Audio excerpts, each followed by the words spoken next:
चलो, Newton first law सुन लो, थोड़ा concept सुनो एकदम आराम से।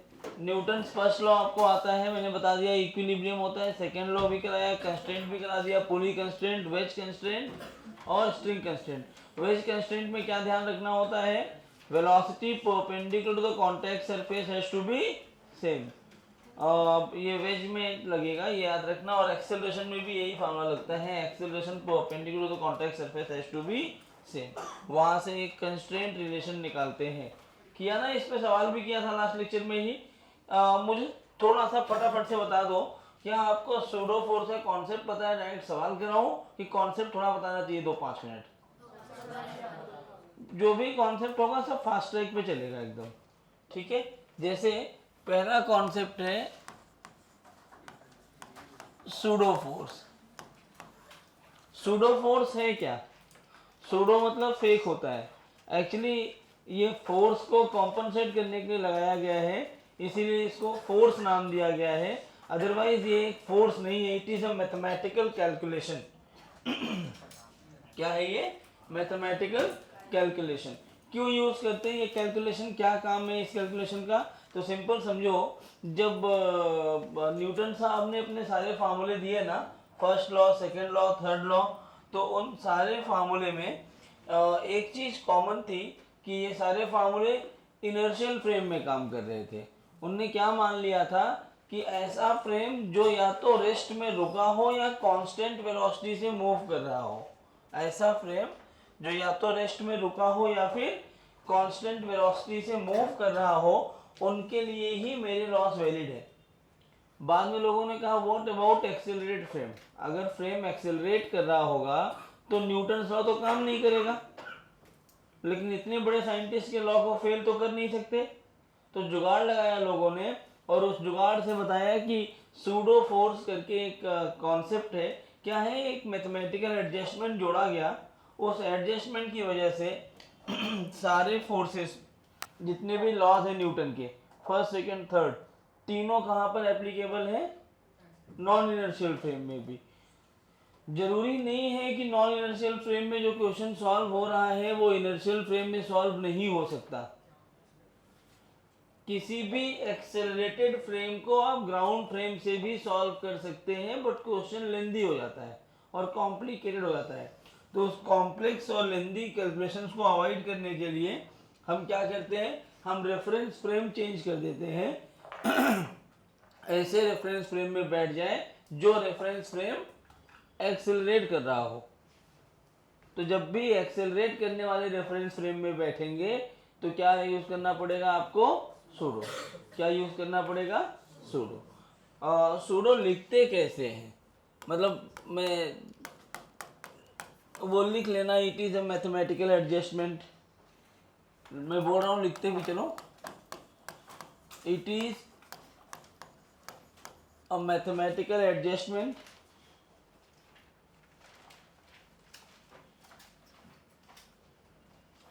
it is a mathematical adjustment which is used to apply laws of motion,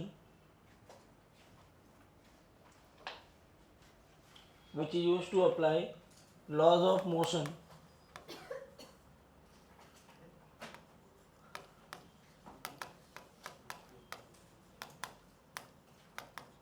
in non-inertial frame। In non inertial bracket में लिख लेना एक्सेलरेटेड फ्रेम।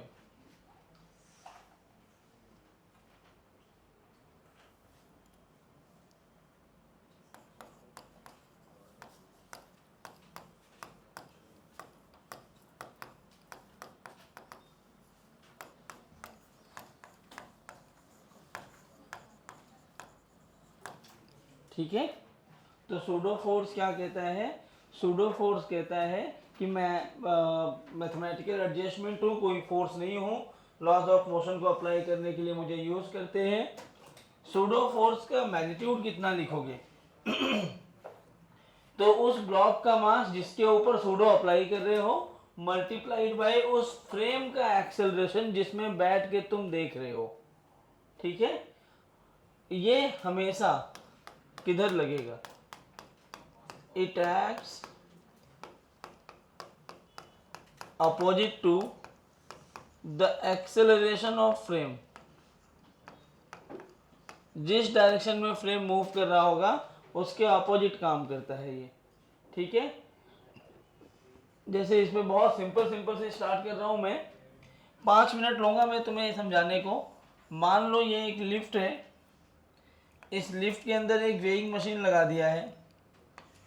यहाँ पे एक बच्चा खड़ा है जिसका मास है, रियल मास है m, तो रियल वेट कितना है इसका, mg।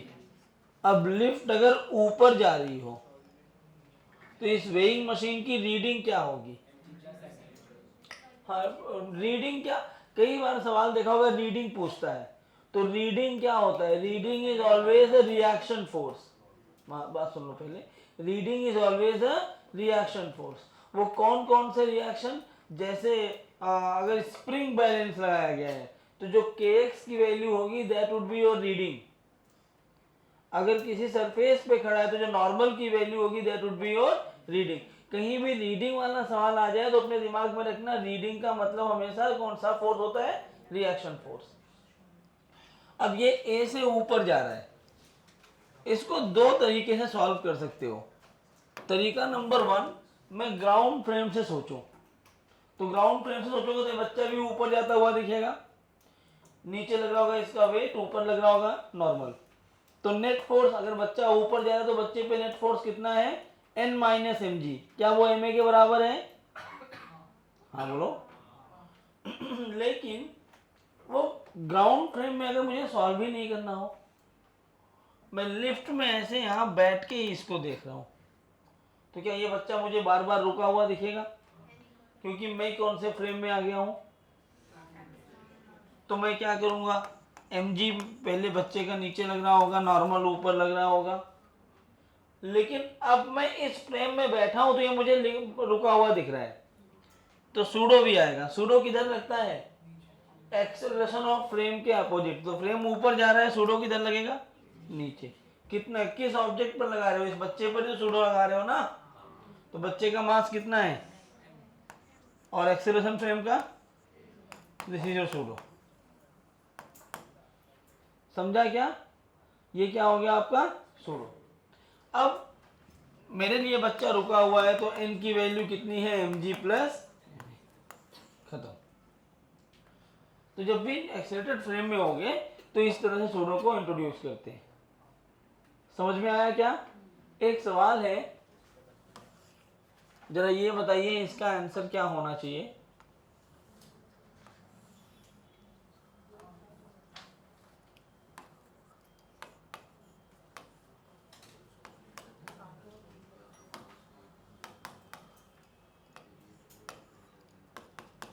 Find the value of f, maximum value of f बोल सकते हो,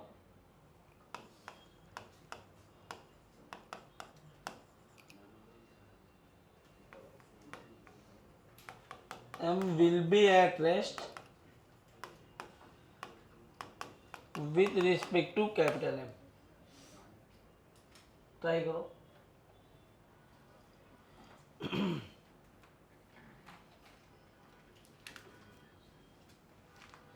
देखो एडवांस, फिर बता रहा हूँ, फिजिक्स का एडवांस कोई जादू नहीं है कि तुम्हें पूरी नई चीज़ पढ़ने को मिलेगी। फिजिक्स के एडवांस का मतलब ये है कॉन्सेप्चुअल क्लैरिटी आपके पास कितनी है, और वो क्लैरिटी जितनी अच्छी रखोगे उतना ही तुमसे एडवांस के फिजिक्स बनने लगेंगे। दो चीज़ चाहिए, कैलकुलेशन और कॉन्सेप्चुअल क्लैरिटी। हाँ सही है। देखो गलती क्या होती है तुम लोगों से वो समझना। यहाँ पे मुझे किसको रोक के रखना है, स्मॉल m को। तो अगर मैं स्मॉल m की BD बनाऊं तो इसके ऊपर इसका mg ऐसे नीचे लग रहा होगा,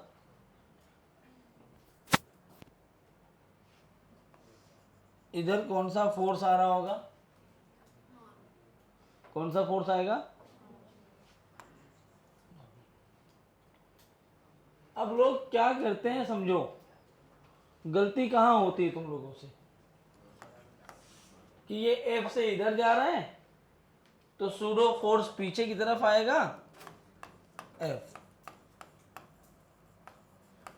कितने लोगों ने ये सोचा है? सही सही बताना। ऐसी एफबीडी कितने लोगों की बनी है? जितने लोगों की ये एफबीडी बनी है ये सब गलत हो गए हैं, क्योंकि ये चीज बहुत छोटी गलती है।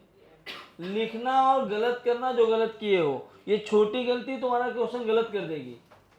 सूडो फोर्स इस बात पे उससे फर्क ही नहीं पड़ता कि कितना फोर्स लगाए हो। किस बात से फर्क पड़ता है? एक्सेलरेशन कितना है फ्रेम का। किस बात से फर्क पड़ता है? अब एक्सेलरेशन लिखना है, देखो लॉजिकली क्यों गलत हो। आपने सूडो एफ पीछे लगा दिया, एफ फोर्स क्या कैपिटल एम पर लग रहा है? नहीं, सॉरी, हाँ, स्मॉल एम पर तो फोर्स ही नहीं लग रहा है। आपने अगर इस पर एफ जो है पूरा यहाँ पे लगा दिया तो इस फोर्स का डायरेक्ट इम्पैक्ट आपने इसको दिया है। कोई डायरेक्ट इम्पैक्ट तो आएगा नहीं, तो ये नहीं लिख सकते। यहां सूडो लिखने के लिए आपको क्या करना होगा, ध्यान से समझो। सबसे पहले इस पूरे फ्रेम का एक्सेलरेशन चाहिए होगा। कभी भी सूडो लगाना है, एक्सेलरेटेड फ्रेम में जा रहे हो तो आपको एक्सेलरेशन चाहिए फ्रेम का, ना कि फ्रेम पर लगने वाला फोर्स। क्या चाहिए होगा आपको? एक्सेलरेशन। फ्रेम पर लगने वाले फोर्स से कोई मतलब नहीं है। तो जरा देखो इसका एक्सेलरेशन क्या होगा। ए होता है F by total mass. Horizontal direction में सबका वेलोसिटी सेम ही है ना। अगर ये बोल रखा है कि find the value of F for which M will be at rest with respect to capital M, तो मतलब अगर कैपिटल एम आगे गया तो स्मॉल एम को उससे चिपक के आगे ही जाना पड़ेगा। M will be at rest with respect to capital M का मतलब है अगर मैं कैपिटल एम पर बैठ गया तो वो रुका दिखे। ग्राउंड फ्रेम में ये रुका हुआ तो कैपिटल एम में बैठ जाओगे और सोचो पूरा सिस्टम ऐसे इस फोर्स की वजह से आगे जाए तो कैपिटल एम को जो एक्सप्रेशन मिलेगा वही तो स्मॉल एम को भी मिलेगा। तो क्या क्या दोनों रेस्ट में रहेंगे? स्मॉल एम मूव करता हुआ कब दिखेगा? जब वो स्लाइड करेगा कैपिटल एम के ऊपर। तो रेस्ट में रखने के टाइम पर भी एक्सेलरेट हो रहा है पूरा सिस्टम, तो ये दोनों हॉरिजॉन्टल में आगे जा रहे हैं क्योंकि स्लाइड कर ही नहीं पा रहे हैं। तो ये क्या हो जाएगा? F upon total mass. तो this is the acceleration of the system. इधर जा रहा है ये कितने से? F upon capital M plus M। तो सूडो लिखोगे वो आएगा इधर ही, लेकिन वो जो आप लिख रहे थे ना F, वो नहीं आएगा। मास मल्टीप्लाइड बाई फ्रेम, और वो है कितना? F upon M plus M। This is your pseudo, frame के अपोजिट। हाँ या ना? समझा? बहुत छोटा पॉइंट है लेकिन गलती हो जाती है। बस अभी इस फोर्सेस को बैलेंस करना है। इसका ये कंपोनेंट लोगे तो ये angle theta, this is M G cos theta, और ये भी थीटा। तो इसका दूसरा कंपोनेंट इधर आया एम जी साइन थीटा। हाँ बोलो। इस सूडो फोर्स का ये वाला कंपोनेंट आएगा M F upon M plus M cos theta. दूसरे कंपोनेंट से मुझे मतलब ही नहीं क्योंकि ब्लॉक रेस्ट में होगा, अब स्लाइड नहीं करे, वो स्लाइड नहीं करेगा तो मैं ऐसे लिखूंगा M F cos theta upon M plus M is equal to M G sine theta. ये कैंसिल हो गए यहाँ से, तो यहाँ से एफ बन जाएगा M plus M multiplied by G sine by cos. ये डीसी पांडे का ही सवाल है।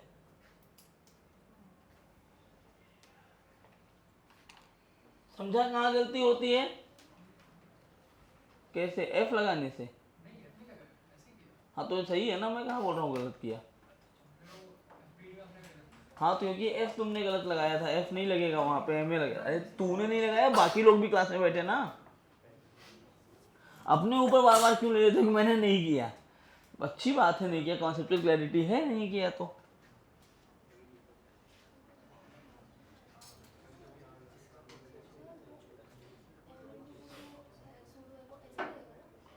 हॉरिजॉन्टल जाएगा ना लेफ्ट में। ठीक है क्या होता है?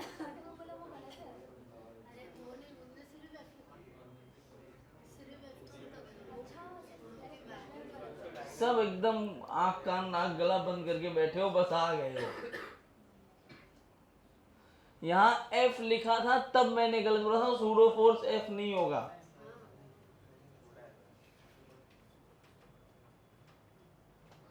चलिए एक और सवाल लिखते रहो। अब यहाँ लिखने के लिए बहुत टाइम नहीं दिया करूंगा मैं, बहुत सारे सवाल रहेंगे। है तो एडवांस का लेक्चर ये, लेकिन मैं सवाल एक मेंस का करवा रहा हूँ क्योंकि उसका लेवल एडवांस जैसा ही है। ये एक लिफ्ट है, ये ऊपर जा रहा है A0 से। इसके अंदर एक इंक्लाइंड प्लेन लगा है जो थीटा एंगल पे इंक्लाइंड है। एक ब्लॉक है, उसको यहां M है, इधर से रिलीज कर दिया मैंने। ये वाला डिस्टेंस आपको L दिया हुआ है। Find out the time taken by the block in which it will slide down to the bottom, yeah, when it reaches at the bottom. In terms of L, theta and G, तो और tough हो जाएगा ये। अक्कल लगाओगे तो कर लोगे। Find out the time in which block will slide, या block reaches at bottom. In which block reaches at bottom in terms of theta, L and G. In terms of theta, L, A0 and G लिख दो। In terms of theta, L, A0 and G. Sine 2 theta का term convert करना है, शायद वो modification के साथ आ सकता है जो आया था तुम्हें। मुझे क्योंकि आंसर पूरा वो टर्म याद नहीं है। समथिंग 4 रूट के अंदर समथिंग आ रहा होगा, और शायद डिनोमिनेटर में साइन 2 थीटा आ रहे हैं। हाँ वैसा साइन 2 थीटा के साथ इनॉट कॉस थीटा अलग से आ रहा है, मुझे नहीं लगता।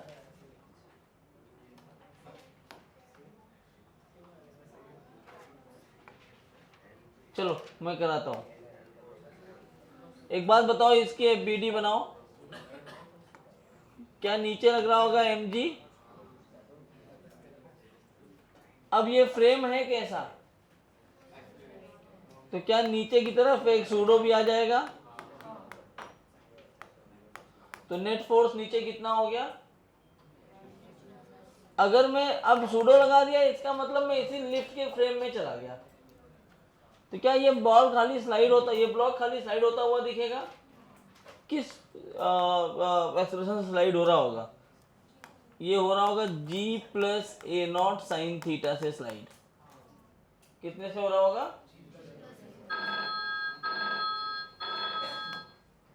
G प्लस A0 से हो रहा होगा स्लाइड। अब अगर ये G plus A0 sine theta से स्लाइड हो रहा है और यहां से छोड़ा गया तो U की वैल्यू 0 होगी। ये डिस्टेंस कितना होगा? तो देखो, अगर ये L है तो L by X is equal to cos theta. L by X is cos theta, तो ये डिस्टेंस हो गया L सेक थीटा। बस अब इक्वेशन ऑफ मोशन लगा देना, ut plus half AT square. u की वैल्यू 0 दिया है, x की वैल्यू आई L सेक थीटा या L by cos theta. ut 0 हो गया, हाफ a की वैल्यू आएगी g plus A0 sine theta into T square. हो गया, सवाल खत्म। सवाल में अब कोई दम नहीं है। यहां से आया 2L बाई जी। तुम्हारे आंसर में 2 बार जो कॉस का टर्म आया था वो गलत है, साइन 2 थीटा एक बार ही आएगा। Sine theta cos theta root के अंदर इज इक्वल टू टी। इसी को सॉल्व करना, 2 से ऊपर नीचे मल्टीप्लाई कर दो तो ये बन जाएगा 4L by ji plus A0। 2 से नीचे करोगे 2 साइन थीटा कॉस थीटा बन जाएगा, जो क्या होता है sine 2 theta is equal to time. ठीक है, ऐसे सवाल इस पे बहुत सारे पूछे जाते हैं तुमसे पेपर में। एक और बहुत अच्छा सवाल मैं करवा देता हूँ, ये बेसिक था। अच्छा सवाल करवाने के पहले मुझे ना तुमसे थोड़ी सी एक चीज़ जाननी, क्या आपको थर्ड लॉ ऑफ मोशन पता है? Newton third law of motion क्या सबको पता है? क्या होता है, बोलिए। और कुछ, क्या इसमें और कुछ जोड़ना चाहिए कि सही है? कुछ नहीं चेंज होगा। Every action has equal and opposite reaction आप बोल रहे हो, साइमल्टेनियसली जोड़ दिया। और कुछ? सही बोलो, कॉन्फिडेंट तो रहो अपनी बातों पे, हाँ बोलो, और कुछ नहीं। ओके, और रीजनिंग लगाओ कुछ।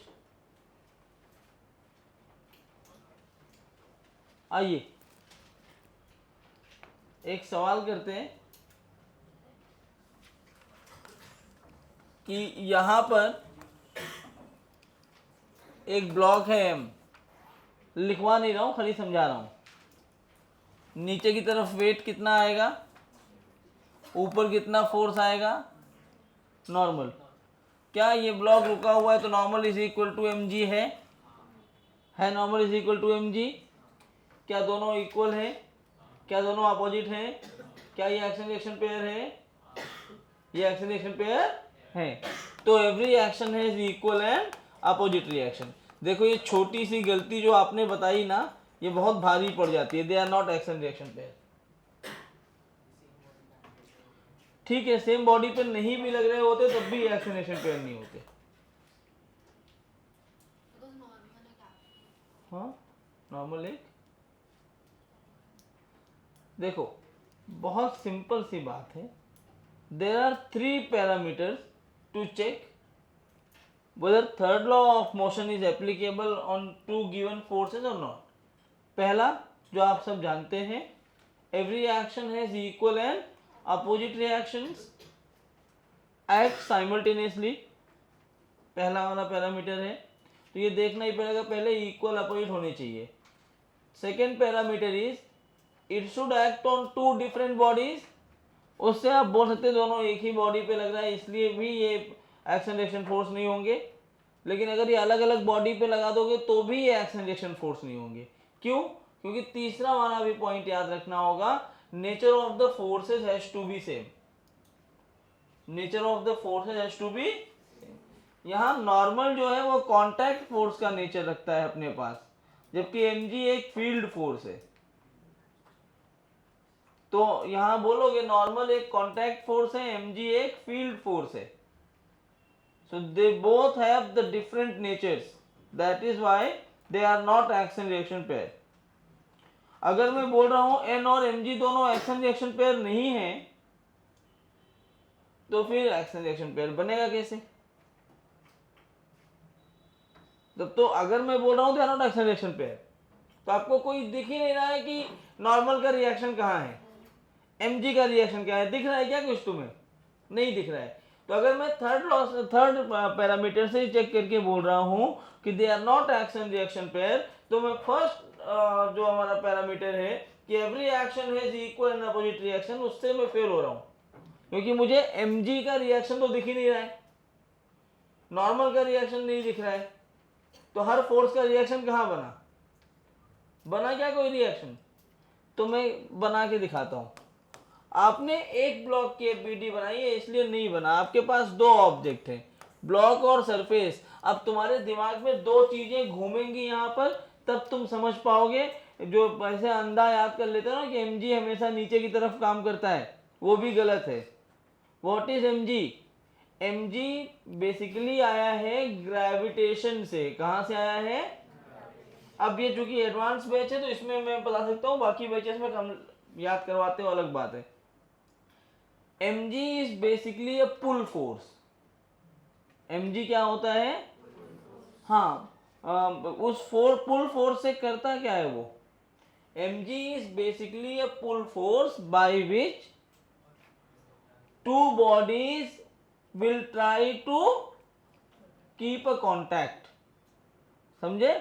Will try to attract each other तुम बोल सकते हो। mg एक ऐसा फोर्स है जिसकी वजह से दो बॉडीज आपस में अट्रैक्ट होती है। अब समझो ध्यान से, जो नॉर्मल लिखते हो ना बेसिकली वो mg का ही तो एक पार्ट है जिससे वो पुल कर रहा था, वो अभी पुश कर रहा था, सॉरी, तो पुश का रिएक्शन पुल आया होगा, मैं आगे उसमें बात करूंगा, अभी उस पर बात नहीं कर रहा हूँ। होता क्या है, हम एक ऑब्जेक्ट बनाते हैं, अगर मैं ब्लॉक की बीडी में mg देख रहा हूँ तो नीचे की तरफ लग रहा है, नीचे कौन है? सरफेस। कौन है? तो actually mg is a force by which surface is pulling the block down। Contact बनाने के लिए surface is pulling the block down by which force? तो इसके ऊपर mg लगा। साइमल्टेनियसली अगर मैं कुशल राज को खींच रहा हूं अपनी तरफ, तो वो भी तो मुझे अपनी तरफ खींच रहा होगा, होगा कि नहीं? तो ये mg जो नीचे की तरफ लग रहा है, it is a force acting on block by which surface is pulling the block down। At the same time the block will also try to pull surface to due to which the surface tries to move up। Move करेगा नहीं, वो अलग matter है, वो किस बात पर depend करता है कि जिस पे फोर्स लगा रहे उसका मास कितना है, लेकिन ट्राई तो करेगा ना। तो ये वाला फोर्स इधर भी आया होगा mg। अब तुम्हारा कॉन्सेप्ट थोड़ा हिलना चाहिए कि mg is not a force which always acts in downward direction, it is a pull force. ये फोर्स कब लगता है? when two bodies are in tries to when two body try to be in contact। इस mg का ये mg action reaction pair है, सारे parameter मिल रहे हैं, दोनों एक सिस्टम ही तो है। In a system, every action has equal and opposite reaction. It should act on two different bodies. Nature of forces has to be same. Now, surface is providing a normal in this direction on block. धक्का दे रहा है तो block भी surface को normal देगा, किधर देगा? तो ये दोनों तो अलग अलग बॉडी पे लग रहे हैं, इनका नेचर भी सेम है और इक्वल भी है। तो ये mg आपस में एक्शन रिएक्शन पेयर है, ये नॉर्मल आपस में एक्शन रिएक्शन पेयर है, n और mg दोनों एक्शन रिएक्शन पेयर नहीं है। ये बहुत छोटी सी बात है, मैं तुम्हें एक क्वेश्चन कराऊंगा उसमें इसका इस्तेमाल आपको दिखेगा। तो छोटी छोटी बातें बहुत काम की निकल जाती है। तो आप लिख लेना, लिखने का मन हो, मैंने बोला है वही 3 पैरामीटर लिखना है कि थर्ड लॉ ऑफ मोशन क्या है? क्या every action is equal and opposite reaction नहीं होता है क्या? नहीं, every action has equal and opposite reaction act simultaneously, पहला पैरामीटर है। दूसरा पैरामीटर क्या है? It should act on two different bodies. तीसरा पैरामीटर है nature of the forces has to be same. Third law बोल के तो इसको नोट भी कर लेना।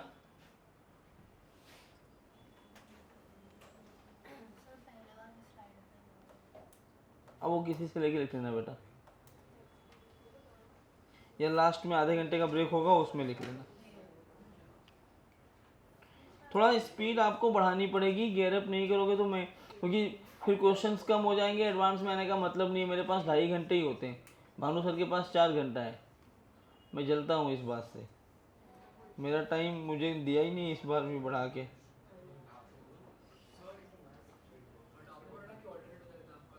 अरे यार मेरा वही क्या बोलूँ, मेरा वो CS का लेक्चर लगा रहे हैं ना अभी 12th में, कंप्यूटर साइंस। मैं CS ग्रेजुएट हूँ। अब वो अलग बात है, मेरे को आता नहीं है। 2012 के बाद तो मैंने 13 जून के बाद तो मैंने काम ही नहीं किया है कहीं पर, वरना कभी CS पढ़ा है, तभी मैं पढ़ रहा हूँ। 12th बोर्ड को 18 घंटे पढ़ाना है। हाँ तो क्या है, वो तो चलता रहता है, जो मिले वो पढ़ो। तुम्हारी तरह थोड़ी जो सिलेबस में वही नहीं पढ़ रहे हैं। चलिए एक सवाल भी मैं यहाँ पे लिख दे रहा हूँ, किसी को स्टेटमेंट दोबारा सुनना हो तो मैं रिपीट कर दूँ। पहला है every action has equal and opposite reaction act simultaneously. Second लिखो it should act on two different bodies. और third nature of the forces has to be same.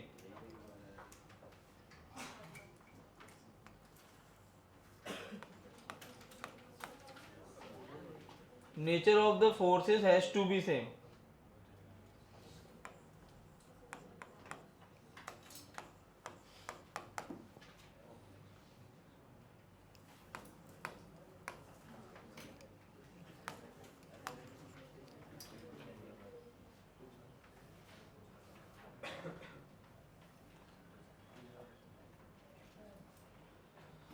Two blocks A and B are in contact, each of mass m. They are on a smooth horizontal surface. Two horizontal forces F and 2F are applied in two blocks. A and B respectively. The block does not slide on B. The block A does not slide on B. If block A does not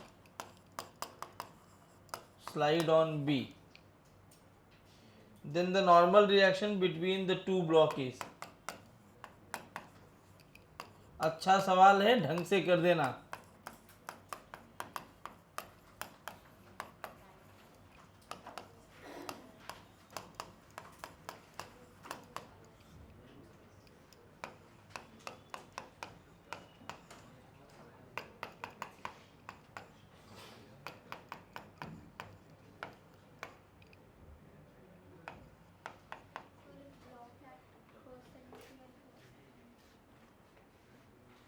If block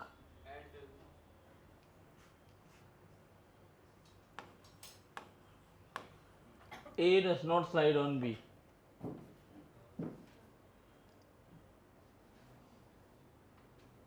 ढंग से करना, अक्कल लगा के बोलने के पहले answer 2 बार सोचना।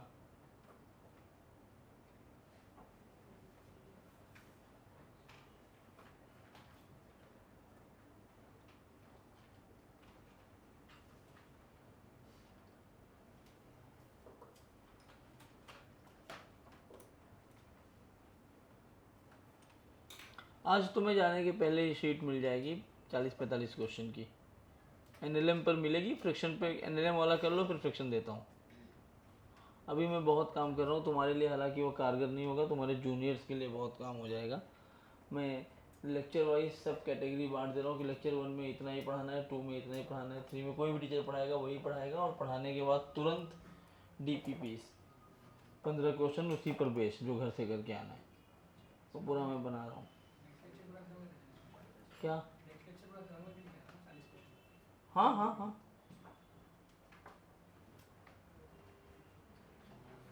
नेक्स्ट लेक्चर शायद नेक्स्ट वीक में नहीं है, आया टाइम टेबल नहीं आया होगा अभी। हाँ, नेक्स्ट वीक में तुम्हारे लेक्चर शायद नहीं होंगे। भानु सर छुट्टी पे हैं तो 2.5 घंटे के लिए बुलाया नहीं जाएगा तुम्हें, और उस दिन मैं 6 घंटे बोर्ड वालों को पढ़ा रहा हूँ 12th का।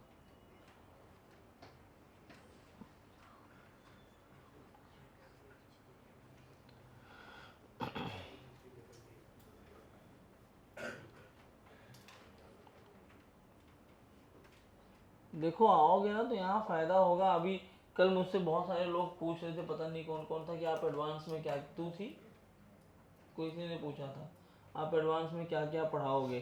तो बेटा ना घर से मेंटली प्रिपेयर हो के आया करो, एक रफ आइडिया लेकर ये टॉपिक पढ़ाया जाएगा। इस टॉपिक में थ्योरी पढ़ाऊँगा, न्यूमेरिकल पढ़ाऊँगा या क्वेश्चंस कराना है, वो डिपेंड करता है सिचुएशन कैसी है तुम्हारी। तुम सरेंडर कर दोगे तो मुझे क्वेश्चंस नहीं कराने होंगे, पहले जैसे भी कॉन्सेप्ट कराया वैसे कराना पड़ेगा। हाँ, लेकिन जो यहाँ कॉन्सेप्ट कराऊंगा उसको घर से पढ़ के आना, क्योंकि फास्ट ट्रैक कॉन्सेप्ट ही होंगे। हाँ हाँ, देख तू ही थी ना। हाँ वही पूछा तो वैसे मना कर दी, भूल गई थी।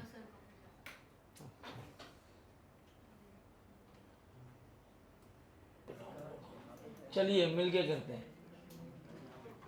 इसका नेट एक्सेलरेशन किधर आएगा, पूरे सिस्टम का नेट एक्सेलरेशन किधर आएगा, लेफ्ट में, और नेट एक्सेलरेशन आएगा कितना, A net is equal to left में आएगा, ये तो हमें पता चल गया। कितना आएगा ये नेट फोर्स कितना होगा लेफ्ट में, F/2m। ये एक्सेलरेशन आ गया। बहुत सिंपल सवाल है, देखने में खाली टफ है। Block A does not slide on B. दो तरीके से कर सकते हैं। एक तो ये है कि ब्लॉक ए और बी के बीच में देयर इज नो हॉरिजॉन्टल, मतलब there is no other acceleration, they both are moving with common velocity, common acceleration. Ground frame में देखना है तो मैं दोनों फ्रेम में सॉल्व करता हूं। पहले इसको अगर अपन ग्राउंड फ्रेम में सॉल्व करें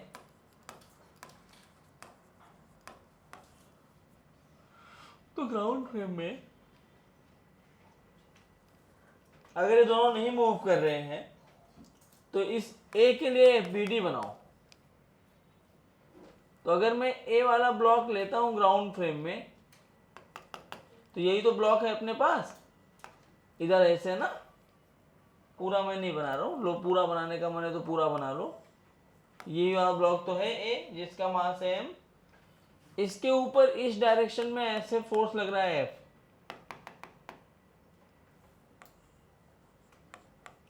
नॉर्मल कैसे लग रहा होगा, ये कॉन्टैक्ट सरफेस है दोनों का, नॉर्मल ऐसे लग रहा होगा, ऐसे लग रहा होगा नॉर्मल, करेक्ट। mg कुछ ऐसे लग रहा होगा और ए वाला ब्लॉक इधर मूव कर रहा है, ए की FBD यही है, फ्रिक्शन तो है नहीं। अब ए के अगर कंपोनेंट लिए जाए जिस डायरेक्शन में एक्सेलरेशन है, तो एक कंपोनेंट इधर आएगा और एक कंपोनेंट इधर आ जाएगा। ये 30 डिग्री है तो ये 30, तो ये कितना, क्या ये बन गया n cos 60, क्या ये बन गया n sin 60। n sin 60 किसको बैलेंस कर रहा है, mg को, और इसको मैं ऐसे लिख सकता हूं क्या, n cos 60 minus f is equal to m F/2m। इस f को इधर ले आओ तो F/2 प्लस f कितना होता है,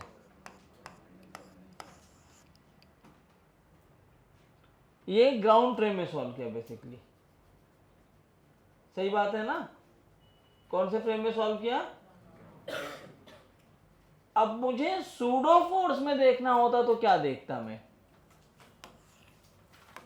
इसी को अगर मैं सूडो से करता तो क्या करता, कुछ भी नहीं यार, फोर्सेस थोड़ी बदल जाते, एफ तो इसके ऊपर ऐसे ही लगता, mg ऐसे नीचे लग रहा होता, नॉर्मल ऐसे लगता, और मैं कौन से फ्रेम में बैठ के देख रहा हूं, बी पे बैठ के देखूंगा। तो बी पे बैठ के देखा तो ए चलता हुआ दिखेगा क्या मुझे, ए अगर चलता हुआ नहीं दिखेगा मतलब mass of B multiplied by acceleration, और मुझे ये रुका हुआ दिख रहा है, स्लाइड नहीं कर रहा है मतलब रुका हुआ है, इतने फोर्सेस है। जरा इनको बैलेंस करो तो ये वाला फिर से 30 वही वाला जो अभी हम कर रहे हैं, तो ये n/2 और ये कितना हो जाएगा, और ये हो जाएगा m, a की वैल्यू कितनी बोलो, देखो आया वही चीज है, बस लिखने का तरीका बदल गया है सूडो में, F/2m मतलब F/2। तो मैं ऐसे बैलेंस करता कि जो n/2 है वो लेफ्ट में लग रहा है और राइट में टोटल फोर्स कितना है, F प्लस F/2। क्या यहाँ से भी n की वैल्यू 3F ही आई है। तो इस तरह के सवाल में कोई दिक्कत है क्या आपको, बोलो, कर लोगे ना पक्का। तो ऐसे सवाल आते हैं। चलो तो ये NLM हो गया, स्प्रिंग नहीं करवा रहा हूं, आता होगा स्प्रिंग तो, कटिंग ऑफ स्प्रिंग ही तो है। फ्रिक्शन करो। उतने सवाल वहाँ से आते नहीं, वर्क एनर्जी पावर में जो स्प्रिंग किए हो, स्प्रिंग का आगे वाला स्प्रिंग आना चाहिए। स्प्रिंग में हमने इम्पल्स में कर लिया है, there is no impulsive force ना ऑन स्प्रिंग, तो स्प्रिंग नॉन इम्पल्सिव फोर्स है, तो काटने पर इंस्टेंटेनियस चेंज नहीं आता स्प्रिंग में, वही इतना जानना है। काटने के ठीक बाद स्प्रिंग जीरो हो जाएगा, स्प्रिंग जैसा है वैसा ही रहेगा, कहने का मतलब। लिख चुके ये। तो मैं आज इस पे प्रैक्टिस के लिए क्वेश्चन तुम्हारे जाने के पहले ही तुम्हें मिल जाएगा, भानु सर के लेक्चर के बीच में आ जाएगा तुम्हें, तो चुपचाप इसको करना जितना भी इसमें है तुम्हारे एक्सरसाइज में, ठीक है। चलूँ आगे। तो कटिंग ऑफ स्प्रिंग में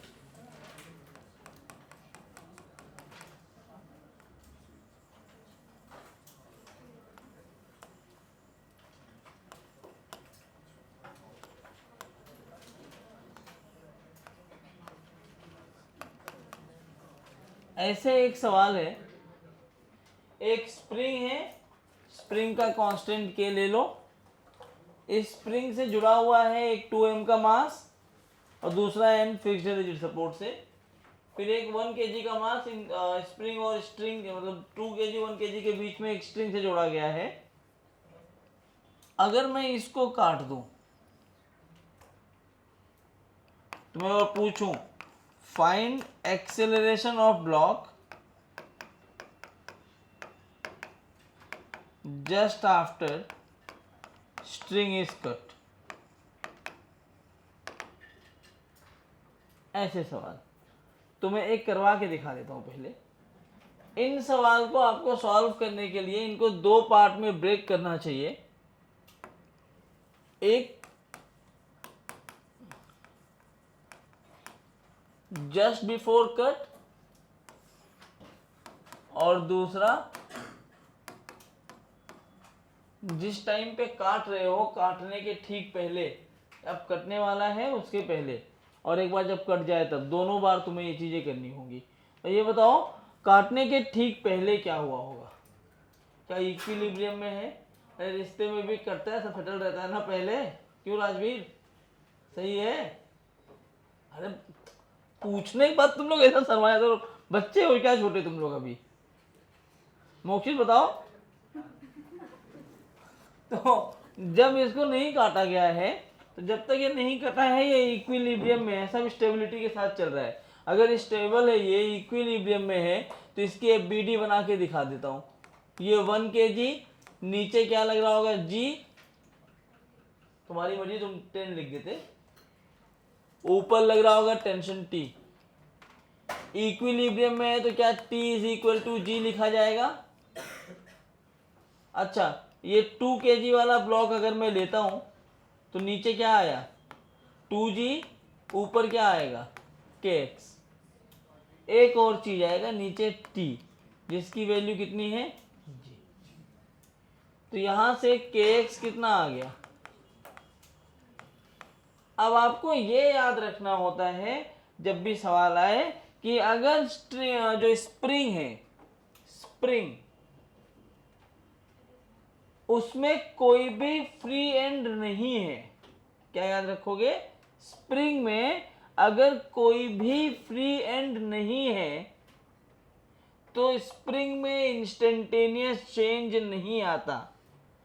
शर्त याद रखना, बुक में कई बार ऐसा लिखा हुआ कि there is no instantaneous change in spring but it may be there when the spring has a free end. जब तक स्प्रिंग फ्री एंड पर नहीं है कोई इंस्टेंटेनियस चेंज स्प्रिंग पर नहीं आता है, लेकिन अगर स्प्रिंग फ्री एंड पर है तो इंस्टेंटेनियस चेंज आएगा। जैसे एक स्प्रिंग लिया, उसको एक ब्लॉक से जोड़ दिया, मैं ऐसे खींचूं, खींच के छोड़ूं, हटाक से वापस आ जाएगा, आ जाएगा ना। लेकिन अगर दोनों एंड पे फिक्स कर रखे हो तो हटाक से वापस नहीं आएगा। तो इंस्टेंटेनियस चेंज तब नहीं होता है स्प्रिंग में जब दोनों एंड से स्प्रिंग फिक्स्ड हो, और फ्री हो तो हो जाता है। लेकिन जब थ्रेड की बात करें, स्ट्रिंग की बात करें, वहां पर दोनों एंड फिक्स्ड हो, चारों एंड फिक्स्ड हो, कोई फर्क नहीं पड़ता। दो ही एंड होते हैं, हाँ, चार मत जोड़ लेना। तो कोई भी कुछ फर्क नहीं पड़ता, जैसे ही काटोगे वैसे ही टूट जाएगा वो, टेंशन जीरो। ठीक है, तो जस्ट आफ्टर कट क्या हुआ होगा देखो, ये समझा इतना? सब रेस्ट रेस्ट में खेल रहे हो। जस्ट आफ्टर कट ये जो 1 kg का ब्लॉक है, ऊपर टेंशन कितना लग रहा था? पहले था जी, इसी को काट दिया, टेंशन कितना हो जाएगा? 0। जैसे ही काटा, एक्सेलरेशन इसका कितना आ गया? मतलब स्ट्रिंग काट दिया तो ये ग्रेविटी से नीचे आएगा, और देख के भी लग रहा है वो ग्रेविटी से नीचे आएगा। अब अगर मैं 2 kg वाले ब्लॉक की बात करूं, नीचे कितना फोर्स है? यहां टेंशन लगा, काट दिया, तुरंत 0 हो गया टेंशन। लेकिन स्प्रिंग का दोनों एंड फिक्स्ड है, तो इसमें कोई भी इंस्टेंटेनियस चेंज नहीं आएगा। तो ये अभी भी यहाँ लिखा रहेगा kx is equal to 3g, there is a difference in upward direction, तो एक्सेलरेशन आ जाएगा 3g माइनस 2g/2, तो g/2। इसका मतलब जैसे ही स्प्रिंग काटा, थोड़ी देर के बाद वो इक्विलिब्रियम अचीव कर सकते हैं, लेकिन जस्ट आफ्टर कट स्प्रिंग जो है वो g/2 से ऊपर जाएगा। अच्छा, स्प्रिंग का जो ये स्प्रिंग फोर्स है, ये विथ टाइम कम और ज़्यादा होता रहेगा, क्योंकि जैसे ही काटोगे वो ऑसिलेट करने लगेगी स्प्रिंग। तो जस्ट आफ्टर कट इसीलिए बोला है। तो एक्सेलरेशन की वैल्यू कितनी आएगी? g/2 और g। मेरी बात समझ में आई? लेकिन यही सवाल अगर ऐसे होता,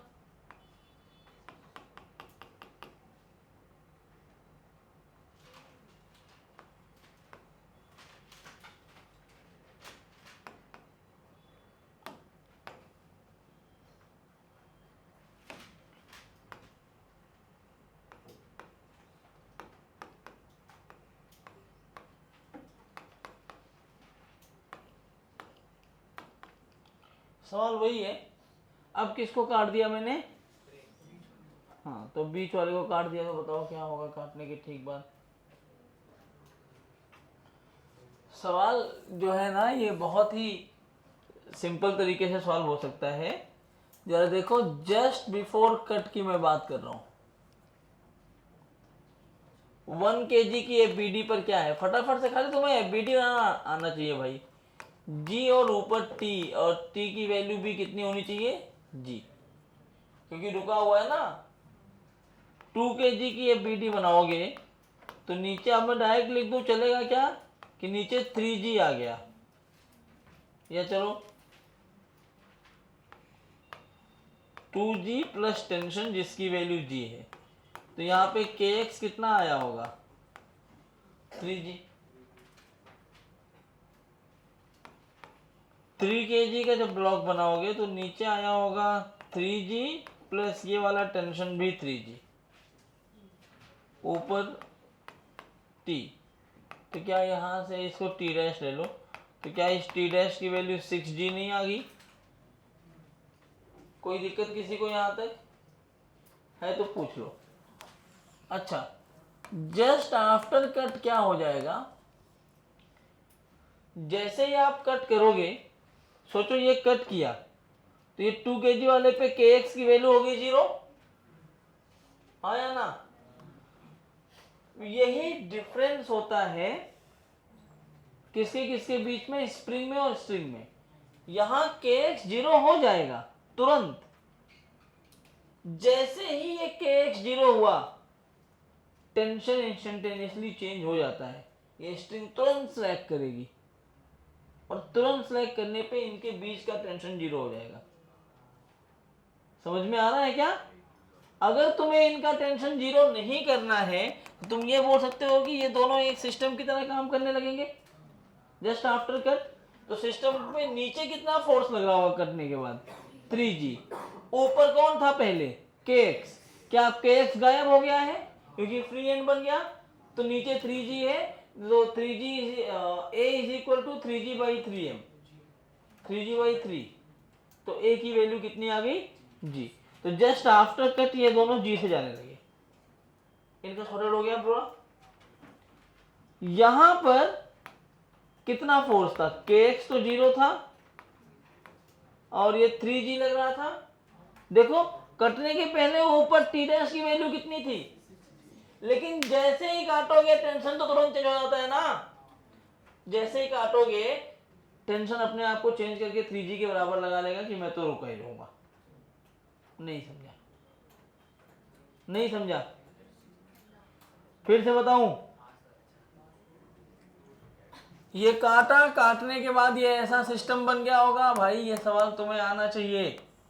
यहाँ एक दूसरा ब्लॉक लगा दिया 1 kg, ये दोनों g से नीचे आने लगेंगे, इसमें कोई दिक्कत नहीं होनी चाहिए।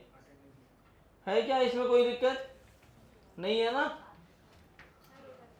अब ये 3 kg वाला जो ब्लॉक है, इस पे नीचे पहले 3g था, kx की वैल्यू अब 0 हो गई।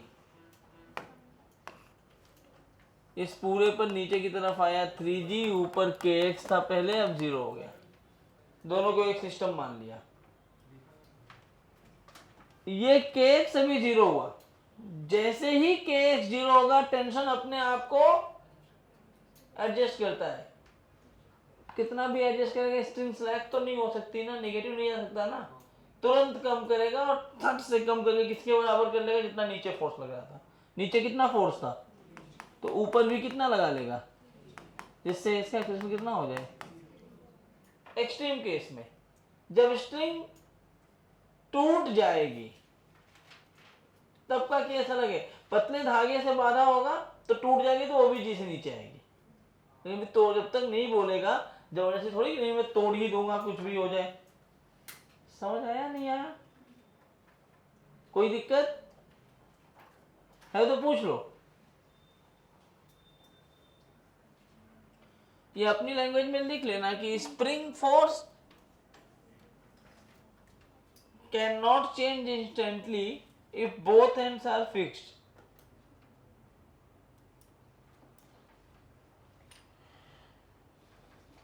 Spring force cannot change instantly if both ends are fixed. हो गया? तो जिनको थोड़ा और प्रैक्टिस करनी है ना, एक काम कर लो, इसको काट के बता दो क्या होगा। इसी सवाल में अगर मैं ऊपर वाली स्ट्रिंग को काटता तो थोड़ा कॉन्सेप्चुअल क्लैरिटी और हो जाएगी। अरे दोनों थोड़ी काटेंगे, एक को ही काटेंगे ना। नया सवाल है जिसमें इसको नहीं इसको काट रहे हैं, एक बार में एक ही कटेगा ना, नहीं बन पाएगा। चुपचाप ट्राई करो पहले। कैसे मैं तेज पढ़ाऊं, जल्दी करो, अभी 2 ही टॉपिक हुआ आज। नहीं, अगर सो जाना हो आया मत एडवांस लेक्चर में, चुपचाप बैठो अगर बैठना है तो चले जाओ बैग लेके। आइए ये सवाल देखो, जस्ट बिफोर में मैं इसको काटूं या इसको काटूं, जस्ट बिफोर में कोई चेंज आएगा क्या? जस्ट बिफोर में ऐसे ही होगा, जस्ट आफ्टर में चेंज आएगा। और बच्चों चेंज के लिए ना बिल्कुल घबराया मत करो, परिवर्तन तो नियम है ना, चेंज तो आना ही चाहिए। तो जब चेंज लाना है तो भी एक कंडीशन है, इसको काट रहे हो ना, काटते ही इसका बेचारे का टेंशन हो गया 0। नीचे 3 kg पर पहले कितना लग रहा था, 6g।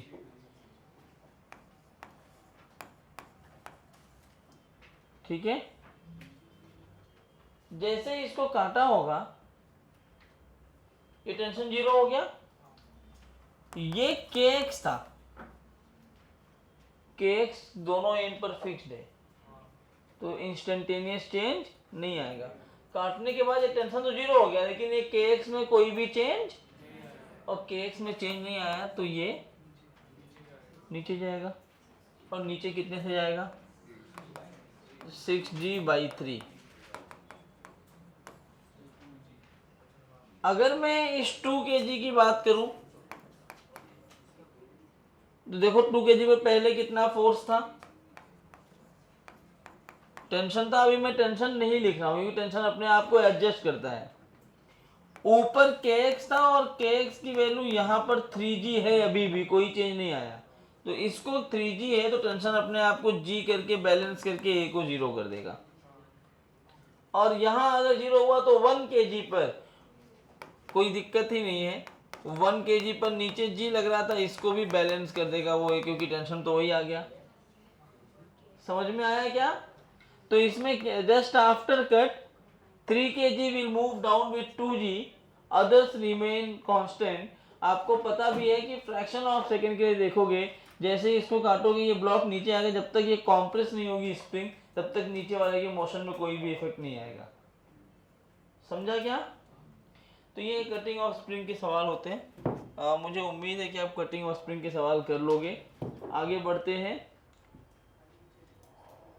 बढ़े फ्रिक्शन पढ़ते हैं।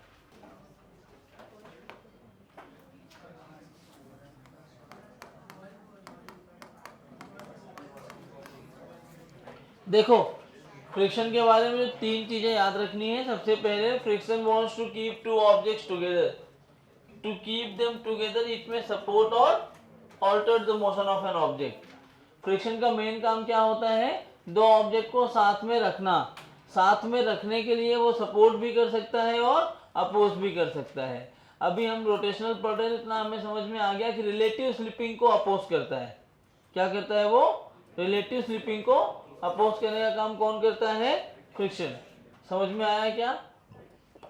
फ्रिक्शन एक इलेक्ट्रोमैग्नेटिक फोर्स होता है, ठीक है। आगे हम वो सब बात नहीं कर रहे, बकवास है वो सब। तो फ्रिक्शन जो है, बस इतना याद रखो, it wants to keep two objects together. Friction को 3 कैटेगरी में बांटा गया है। एक होता है स्टैटिक फ्रिक्शन, एक होता है लिमिटिंग फ्रिक्शन और एक होता है काइनेटिक फ्रिक्शन। स्टैटिक फ्रिक्शन किसको बोलते हैं? स्टैटिक फ्रिक्शन ऐसा फ्रिक्शन है जो दो ऑब्जेक्ट जब साथ में होते हैं तब काम करता है, no matter they both are at rest और दे बोथ आर मूविंग। बराबर? if two objects are moving together, static friction between them will act, ठीक है। but if they are moving with respect to one another तो kinetic friction लगता है। Static friction self adjustable होता है। Self adjustable का मतलब क्या है? Static friction will always be equal to the applied force. किसके बराबर होगा स्टैटिक फ्रिक्शन? अप्लाइड फोर्स के। काइनेटिक फ्रिक्शन की जो वैल्यू होती है वो क्या होती है? म्यू के एन, ठीक है। अच्छा, एक बीच में पार्ट बचा limiting friction. Limiting friction actually कोई फ्रिक्शन नहीं है। आपने क्या बोला कि स्टैटिक फ्रिक्शन जो है वो सेल्फ एडजस्टेबल है। स्टैटिक फ्रिक्शन कैसा है? Self adjustable. तो कब तक वो सेल्फ एडजस्ट होता रहेगा? कोई ना कोई तो एक लिमिट होगी ना, वो मैक्सिमम वैल्यू जहां तक वो सेल्फ एडजस्ट हो रहा होगा, उसी को हमने क्या नाम दे दिया? Limiting friction. तो आप बोल सकते हैं लिमिटिंग फ्रिक्शन क्या है? The maximum value of static friction is limiting friction. और लिमिटिंग फ्रिक्शन को हम एफ एस मैक्सिमम से दिखाते हैं। इसके लिए फार्मूला होता है mu S into N, where N is the normal reaction. So you have two फार्मूले, वन एक किसके लिए है? एक है आपके स्टैटिक के लिए और सॉरी लिमिटिंग के लिए, और दूसरा है काइनेटिक के लिए। क्या स्टैटिक के लिए कोई फार्मूला काम करता है? नहीं, क्योंकि उसमें क्या होता है? हाँ, ये समझता है ना इतना तुम्हें? क्या ये तुम्हें पता है कि एक रोलिंग फ्रिक्शन भी होता है जो रोल करने के टाइम पे काम करता है? प्योर रोलिंग में वही तो पढ़ रहे हो, बेसिकली काइनेटिक का ही एक पार्ट है रोलिंग फ्रिक्शन, ठीक है। उसमें बहुत बकवास मत करना, कई लोग इसमें बोलते हैं रोलिंग फ्रिक्शन में वही पढ़ाने लगते हैं। प्योर रोलिंग के केस में वही जो फ्रिक्शन पढ़ रहे हो ना, जो काइनेटिक है, रोल कराने में हेल्प कर रहा है, इसलिए उसको रोलिंग फ्रिक्शन बोल देते हैं, स्फेरिकल बॉडीज को। वो सब अलग बात है। अच्छा, दूसरी तुम्हें ये बात पता है, म्यू एस बड़ा होता है हमेशा म्यू के से। म्यू एस बड़ा होगा म्यू के से, क्योंकि इनिशियली जो लिमिटिंग फ्रिक्शन है it will always B greater then kinetic friction. मैं बहुत तेज पढ़ा रहा हूँ, आपको आना चाहिए ये चीज़ें, इसलिए। फिर हमने थियोरी वाला पार्ट पहले एक साथ मैं सारा बोल देता हूँ, जो आपको नहीं समझता हो बोलना, मैं अच्छे से एक्सप्लेन भी कर दूंगा, लेकिन पहले मैं एक बार दिखा रहा हूँ कि आपको क्या क्या आता है क्या क्या नहीं आता। क्या ये समझ में आया कि स्टैटिक लिमिटिंग काइनेटिक फ्रिक्शन क्या होता है और फ्रिक्शन क्या चीज़ है? उसके बाद एंगल ऑफ फ्रिक्शन नाम की एक चीज़ होती है। एंगल ऑफ फ्रिक्शन क्या चीज़ है? फ्रिक्शनल फोर्स और नॉर्मल रिएक्शन, उन दोनों का resultant, the net contact force acting on a body is equal to angle of friction, sorry, the net contact force acting on the body is contact force and the angle between contact force and normal, angle between contact force and normal is angle of friction.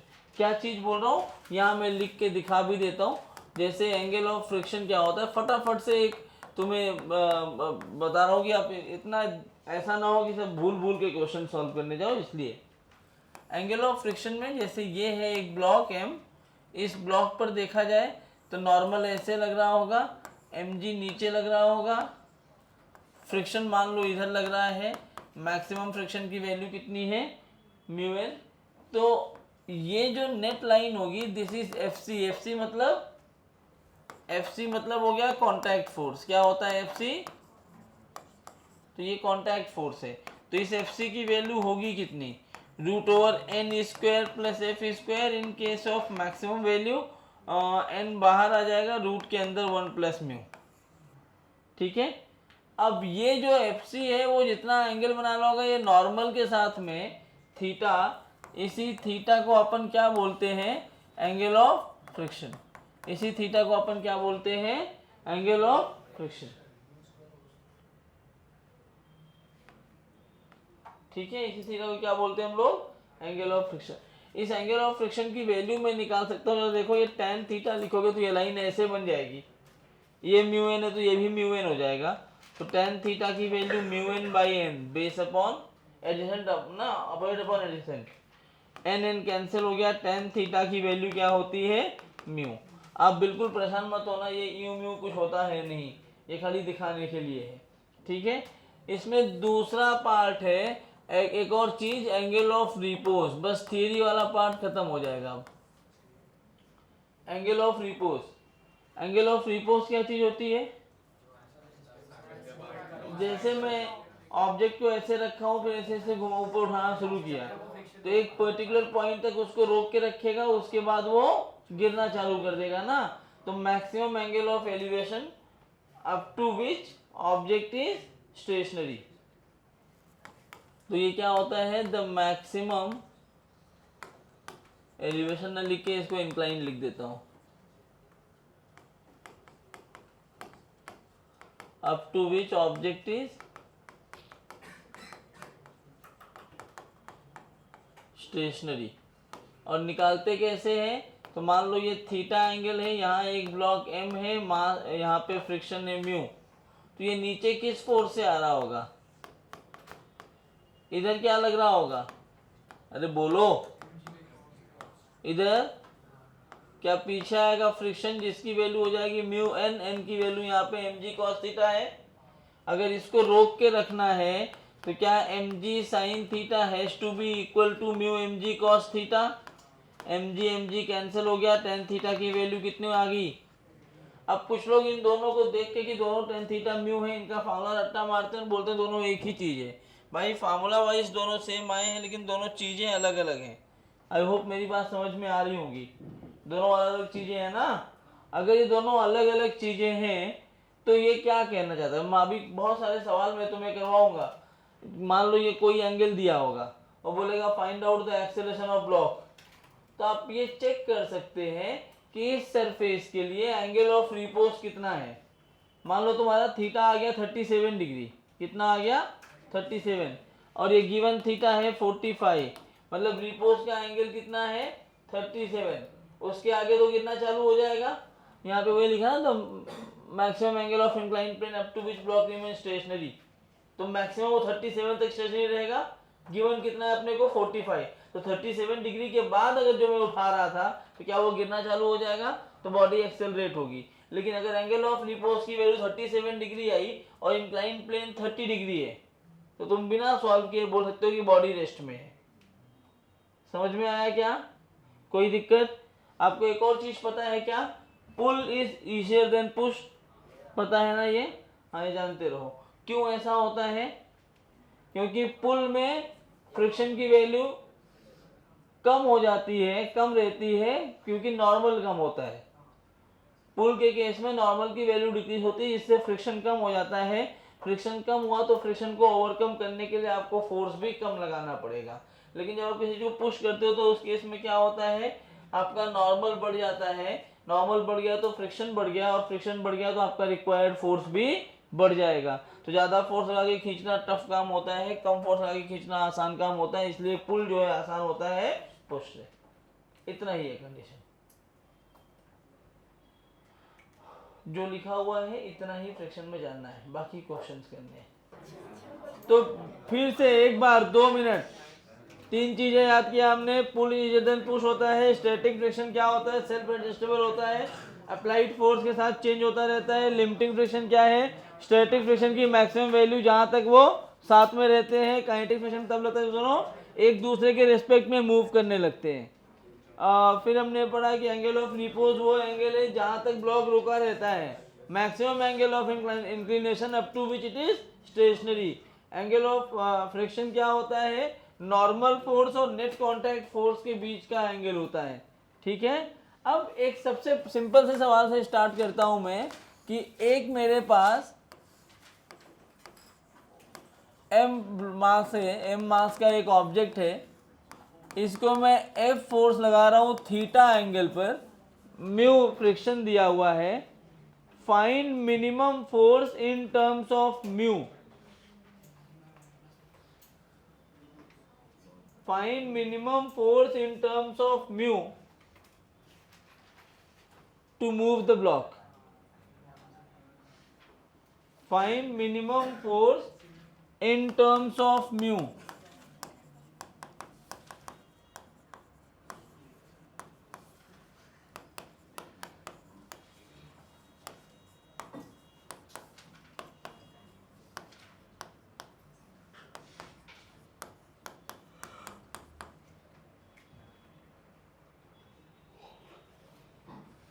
In terms of mu only लिख देना,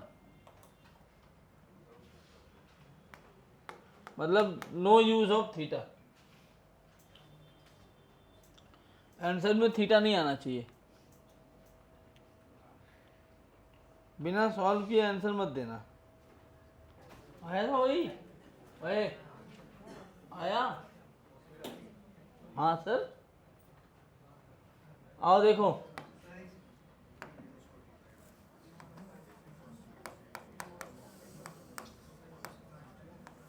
इधर देखो, F cos और F sine लगा, नीचे क्या लगा होगा, ऊपर क्या लगा होगा, नॉर्मल। अब एक बात ये बताओ, क्या यहां से n की वैल्यू आएगी mg minus F sine theta? फिर एक सिंपल सी कंडीशन लिख दूं मैं, टू मूव द ब्लॉक, जो ये एफ कॉस थीटा है यही तो मूव कराएगा ब्लॉक को। It has to be greater than और equal to mu times of N, maximum friction. भाई फ्रिक्शन को ओवरकम करोगे तभी तो मूव कर पाओगे। बस, तो F cos theta has to be greater than equal to mu M G minus F sine theta. या मैं ऐसे लिख सकता हूं, एफ कॉमन ले लूं मैं तो cos theta plus mu sine theta is greater than equal to M G. F की वैल्यू आएगी mu M G upon cos theta plus mu sine theta. In terms of mu and theta अगर मुझे answer पूछा होता तो मैं बोलता कि mu M G upon cos theta plus mu sine theta is the minimum force. अच्छा, यहाँ पे मैंने मिनिमम बोल रखा है, तो मिनिमम का मतलब क्या है, एफ मिनिमम हो जाएगा mu M G upon cos theta plus mu sine theta, क्योंकि इसके बराबर या इससे ज़्यादा होना चाहिए ना, तो मिनिमम की वैल्यू तो मिल गई, लेकिन इन टर्म्स ऑफ थीटा मिला है। एक्चुअली क्यों गलत है पता है, इसके कॉन्सेप्ट की तरह इसको डील करना चाहिए कि ये जो फोर्स लग रहा है ना, थीटा एंगल में अलग अलग कर दूंगा तो ये थीटा क्या है ना, एन ये बनाए एफ साइन थीटा, इसकी वैल्यू अलग अलग आएगी। थीटा चेंज करने से एफ साइन थीटा की वैल्यू बढ़ेगी, और थीटा एफ साइन थीटा की वैल्यू बढ़ने से क्या होगा, एन की वैल्यू कम होती जाएगी। एन की वैल्यू कम हुई तो फोर्स तुम्हें ज़्यादा लगाना पड़ेगा। सही बात है क्या? अच्छा, इन सब टर्म में अगर थीटा नहीं दिया है, इन टर्म्स ऑफ म्यू ही पूछ रहा है, तो थीटा एलिमिनेट करना होगा। मैंने अभी क्या कहा कि थीटा जैसे जैसे चेंज करोगे नॉर्मल चेंज हो जाएगा, और नॉर्मल चेंज हुआ तो फोर्स की वैल्यू ज़्यादा लगानी पड़ेगी टू मूव द ब्लॉक। इसका मतलब अगर इस पर्टिकुलर इक्वेशन में देखा जाए तो म्यू एम जी कॉन्स्टेंट ही है। ये जो थीटा है इसके चेंज होने से एफ में चेंज आ रहा है, हाँ या ना? थीटा के चेंज होने से एफ में चेंज आ रहा है। अगर थीटा चेंज होने से फोर्स में चेंज हो रहा है, मतलब मैं ऐसा बोलूं यहाँ पर, since force is a function of theta, तो for minimum force D F by D theta has to be zero. Concept of minima and maxima, जब भी मिनिमम फोर्स पूछे या मिनिमम क्वांटिटी पूछे और आप बनाए तो इक्वेशन आ जाए उसकी डिपेंडेंसी किसी और चीज पर आ रही है, तो आप कॉन्सेप्ट ऑफ मिनिमा और मैक्सिमा लगा सकते हैं जब भी डिपेंडेंसी आ जाए। D F by D theta zero. अब बहुत सारी बुक में भी लिखते हैं, प्रैक्टिस के साथ मैं भी तुम्हें वही बताऊंगा कि एफ किसका फंक्शन है, थीटा का ना। जो थीटा वाली चीजें हैं उनको ही डिफरेंशिएट करोगे तो तुम्हारे लिए अच्छा होता है, बाकी सब कॉन्स्टेंट होके जीरो ही हो जाते हैं, तो तुम्हारा कैलकुलेशन आसान हो जाता है। खैर हमें वो आसान और टफ से मतलब नहीं है, मैं सिंपली इसको कैलकुलेट करवाऊंगा। अभी मैं डायरेक्ट कैलकुलेट कर दूंगा। तो मैं सबसे पहले तो म्यू एम जी को बाहर लिख दूंगा, cos theta plus mu sine theta तो होल पावर -1 बनेगा ऊपर।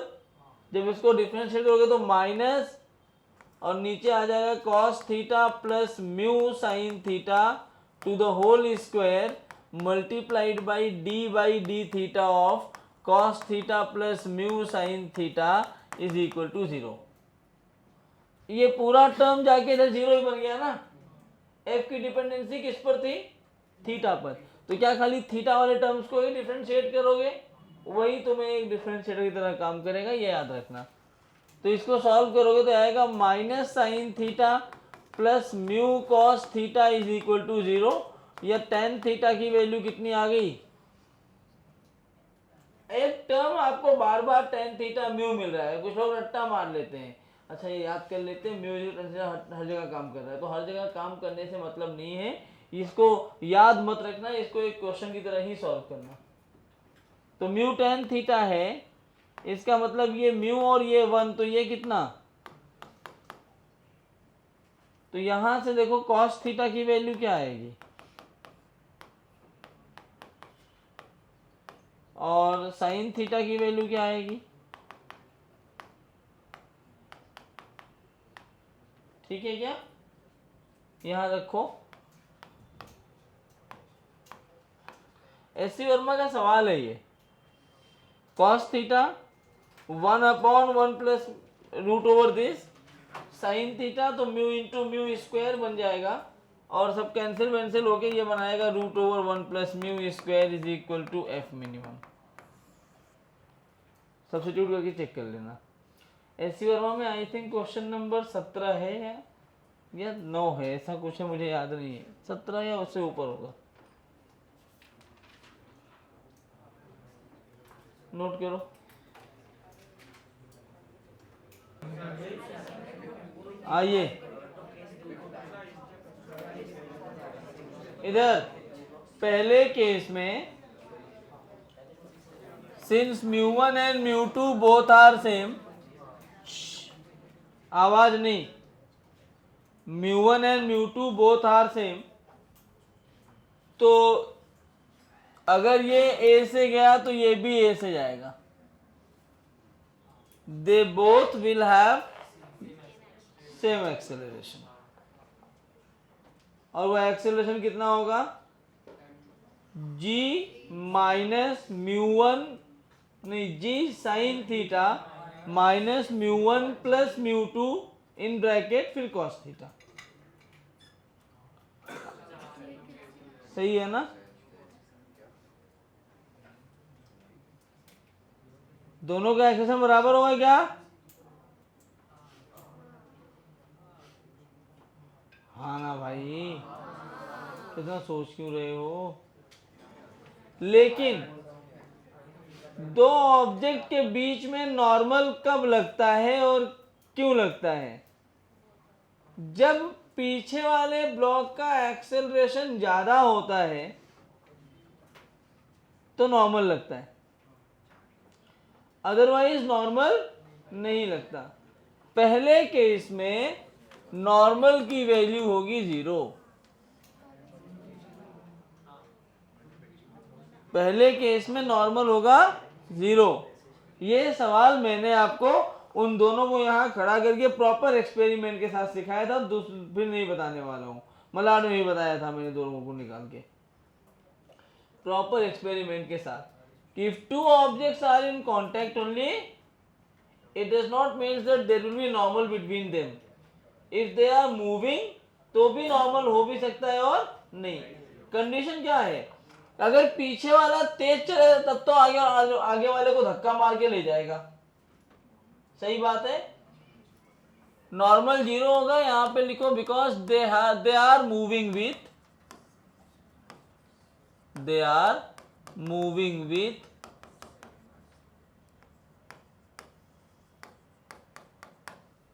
अच्छा, वो होगा कितना तुम्हारी मर्जी, तुम अलग अलग इक्वेशन बना के सॉल्व कर लो या एक साथ कर लो। मैं डायरेक्टली लिख दूंगा, इन दोनों को एक ही ब्लॉक मान लिया m1 प्लस m2, तो टोटल फ्रिक्शन कितना हो जाएगा μ1 प्लस μ2। साथ मूव कर रहे हैं ना भाई, तो मैं इसको ऐसे मान सकता हूं कि यहाँ टोटल मास हो गया m1 प्लस m2 और टोटल फ्रिक्शन कितना हो जाएगा। अच्छा, μ1 प्लस μ2 नहीं लिख सकते, टोटल फ्रिक्शन हो जाएगा पीछे की तरफ। इसको ऐसे इधर लिखोगे तो ये बनेगा m1 प्लस m2 जी साइन थीटा, ये आया a, और यहां आ जाएगा म्यू। पहले ब्लॉक पर कितना होता, μ1 था ना, μ1 μ2 दोनों बराबर है ना पहले केस में, तो mu m1 G cos theta plus mu m2 G, दोनों फ्रिक्शन। याद रखना गलती क्या होती पता है, कुछ लोग ऐसा करते हैं, यहाँ μ1 है वहां μ2 है, दोनों को जोड़ दिया तो μ1 प्लस μ2 बन गया। μ1 प्लस μ2 आप नहीं बना सकते, नेट फ्रिक्शनल फोर्स ऐड हो सकता है, क्योंकि म्यू इज बस सुनो, क्योंकि म्यू जो है वो सरफेस का नेचर है। म्यू कैसे, रफनेस ऑफ सरफेस पे डिपेंड करता है। इस पॉइंट पे रफनेस अलग है, इस पॉइंट पे अलग है, तो इस पॉइंट पर क्या फ्रिक्शन है वो निकालोगे, इस पॉइंट पे क्या फ्रिक्शन है वो निकालोगे, दोनों फ्रिक्शन को ऐड कर सकते हो। अब ये से नीचे जा रहा है, अब एफ नेट लगा दो, m1 plus m2 into G sine theta minus mu m1 plus m2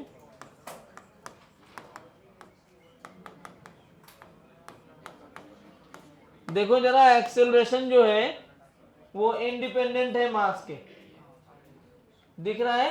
तो एक्सेलरेशन क्या आया, जी कॉमन ले लो sine theta minus mu cos theta, case 1 का आंसर है। Now if I talk about case 2, बेटा देखो केस 2 में क्या हो रहा है, μ1 is less than μ2,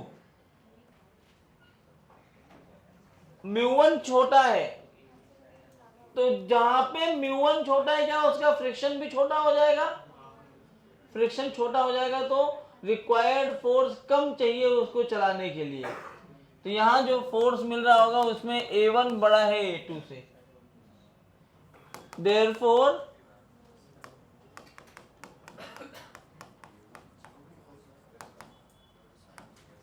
they will separate out. अगर वो अलग अलग हो गए, उनके अंदर अलगाव हो गया है, तो नॉर्मल कितना रह जाएगा, नॉर्मल तो तब आता है जब दोनों कांटेक्ट में हो, और अगर वो हट गया तो A1 की वैल्यू m1 के लिए क्या लिखा जाएगा, m1 G sine theta minus mu m1 G cos theta by m1। A1 आ जाएगा G sine theta minus mu one G cos theta. Similarly A2 लिखा जाएगा m2g sine theta minus mu two m2g cos theta by m2 सारे मर जाएंगे तो A2 आ गया g sine theta minus mu two g cos theta. क्या बात समझ में आ रही है? इफ यू वांट, पहले क्वेश्चन में तो n को 0 कर दो, सेकेंड क्वेश्चन में तुम प्रॉपर FBD बना के भी इसको सॉल्व कर सकते हो। हालांकि जरूरत नहीं है, आपको ये समझ में आना चाहिए नीचे वाला कोएफिशिएंट ऑफ फ्रिक्शन कम है तो नीचे वाला ब्लॉक पहले मूव कर जाएगा, तेज चलेगा। ऊपर वाले ब्लॉक का कोएफिशिएंट ऑफ फ्रिक्शन ज़्यादा है तो वो ब्लॉक स्लो चलेगा। जो ब्लॉक तेज, आगे वाला तेज चल रहा है, पीछे वाला स्लो चल रहा है, तो सेपरेशन बढ़ता जाएगा दोनों के बीच में। अगर दोनों के बीच में सेपरेशन बढ़ गया तो क्या होगा? कांटेक्ट छोड़ देंगे। कांटेक्ट छोड़ दिया मतलब नॉर्मल की वैल्यू कितनी होगी? 0। थर्ड केस में μ1 बड़ा है μ2 से। अब ये तुम्हारा होमवर्क हो जाएगा। μ1 बड़ा है μ2 से, इसका मतलब आगे वाला धीरे चलेगा, पीछे वाला तेज। अब पीछे वाला उड़ के जाएगा नहीं, अब एक्स्ट्रा फोर्स आएगा। अब नॉर्मल की वैल्यू 0 नहीं होगी, और जब नॉर्मल 0 नहीं होगा तो A1 A2 दोनों साथ में चलेंगे। तीसरे केस में प्रॉपर FBD बनाना M1 M2 का, उसमें नॉर्मल भी आएगा और फिर Fnet is equal to MA इस्तेमाल करना। ठीक है, अगले लेक्चर में इसके बहुत अच्छे अच्छे क्वेश्चंस मैं करवाने वाला हूँ। आज के लिए बस नहीं, सेंटर ऑफ मास सवाल है ही नहीं ना ये।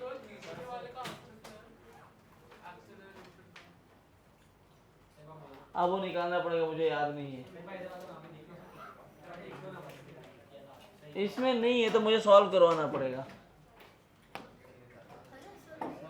लिख लेना, मैं चला जा रहा हूँ, फिर लिखते रहना आराम से। बना M1 की FBD, तो इधर क्या आएगा? M1G sine theta μ1 M1G cos theta,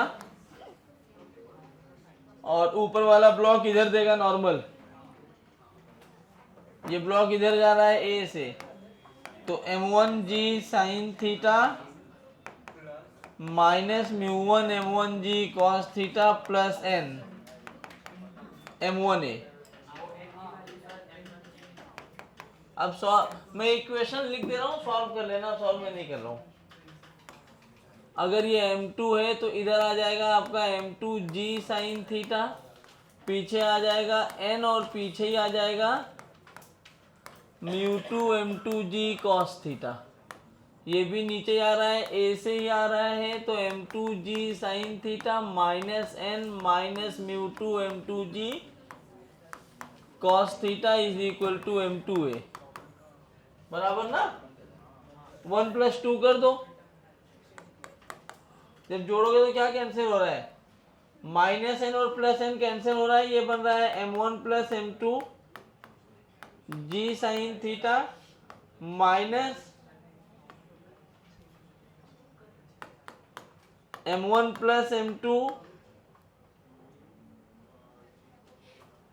सही है ना?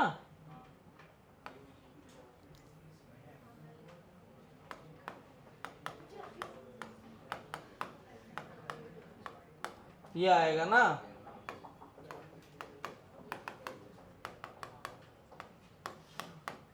ए, इसको इधर भेजो तो A की value G sine theta minus μ1 M1 plus μ2 M2 upon M1 plus M2 into G cos theta. अभी जो A आया है, इस A को सब्स्टिट्यूट कर दो किसी इक्वेशन में, n मिल जाएगा। तब सवाल है ये। तो ये तुम्हारा बेसिक ऑफ NLM हुआ है। इस पे एडवांस्ड के सवाल अगले लेक्चर में मैं कराऊंगा।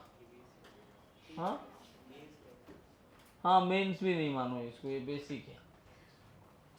अच्छे सवाल मैं अगले लेक्चर में कराने वाला हूँ। आज के लिए इतना है।